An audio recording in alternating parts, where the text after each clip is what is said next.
Kundu. I'm a physician. My name is actually Dr. Kundu. I work in New Hampshire. I'm board certified in internal medicine. I also do addiction medicine. And there are many other professionals like me who are part of Calcutta Club. We are all very proud to present this event today. It's called Sanskriti, means culture of the nation, the heritage. And we do organize this every year, and it includes a book fair so that you have variety of Indian books. It does not necessarily has to be from Calcutta or Bengal. We have books from many different regions all over the India, which expresses and talks more about the inner culture, the thinking, thoughts and feelings of the nation, you know, and how the different authors of the contemporary generation are changing the pattern of thinking and writing. So basically, every year in this book fair, we try to make sure we have books from different parts of the country, different languages, and different kinds of thought process behind it. And this year is really very special because this year we are having a some part of the event focused on women's liberation and women's freedom. So I'm very proud of Calcutta Club presenting this event today, and especially because of the event, I'm very proud of those women authors who are coming up front with stories where women are bold enough to break the taboos of female sexuality and you know, how to embrace womanhood and how women should be thinking forward and make their own individual presence in this era of Indian culture and atmosphere. Thank you. It's a very interesting initiative, I think, by Chaitram, you've just been speaking to, and other people. What they've tried to do is instill an awareness of what's happening in the world of Indian culture, arts and letters amongst an expatriate community which traces its origins to India, but which is obviously relatively out of touch because they live here, they work here, they probably go back for holidays and stuff, and some of them still have family members in India. But to be actively involved with what's going on in the field of culture, of writing, of ideas, that's not so easy when you're living in a foreign country, you know, half a world away. So this is why I thought it's worth encouraging this effort. So I'm just here, I'm going to be speaking at 2 o'clock and then heading off the airport to fly back to India. Can you tell a little bit what are you going to be talking about today? Yes, I'm going to be talking about my new book, which is out in India and Britain, but not yet out in the US, which is about the British Empire in India. What they did over 200 years, they came to one of the richest countries in the world, and over 200 years of loot, pillage and exploitation reduced it to one of the poorest countries in the world. And how they did that and all the arguments on all sides of this debate is what I'll be talking about. Half the book lays out the case and the other half addresses the counter case. The fact is that a number of apologists for the British Empire have been arguing that whatever the truth may be of what they did, that basically they were good for India because they created, as the British see it, democracy, political unity, rule of law. They gave us the railways, the English language, the law courts, etc.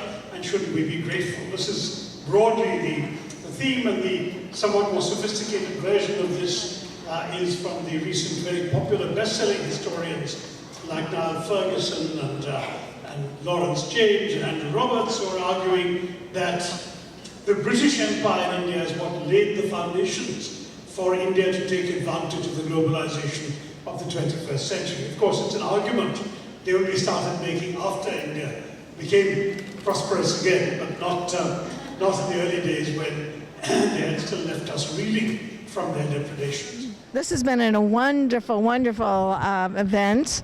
So tell us your part in this and what it's called again. Yeah. So this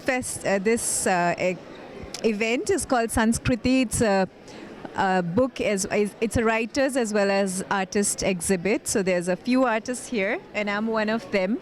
And My art, as you can see, there's a lot of colors, very vibrant, and my art, I'm inspired by art from folk art from all around the world, art culture, and everything from primitive art from around the world. So I do everything from my mind, whatever intuitively comes out. And so I've got abstracts, and I've got women. Women are beautiful, and I love to adorn them in beautiful costumes and colors. It's up to you to interpret if where they're from. They're just from my mind, and I create them, and so that's about it. Is this acrylic? Yes, it's acrylic on canvas. Yeah. And I like your little boxes. That's a really neat idea there. Yeah. Tell us a little bit about it. So they're pre-made canvas. So I just painted on them, and then you don't need anything to wire or anything, and you can just put it on. You can put it in a row on the wall. It's just good by itself. Yeah. I love it. Where do you sell this? So I sell on Etsy, and then I have a little. My home is like my gallery, so it's got painting all over. I live in Andover, and I sell from there, and I also exhibit in different locations whenever I get an opportunity. Yeah. Art fairs and so on. So, that kind of thing. Yeah, Newburyport Art Association, and then Andover Art Council, and all these things. Yeah. Good to know. Well, now where are you from originally? I'm from India. Yeah. So from a small town in India, and which was very rich in tribal, like primitive art and culture. So I guess, and then I traveled to Canada, to Bangkok, to now in US. Then so I think everything plays a role in my art. I thought I saw some African influence. So I'm yet to go to Africa, but that's like a dream. And South America. So I think all those different places that I've hopped on to has probably added some element to my art. Yeah. Are you doing this full time?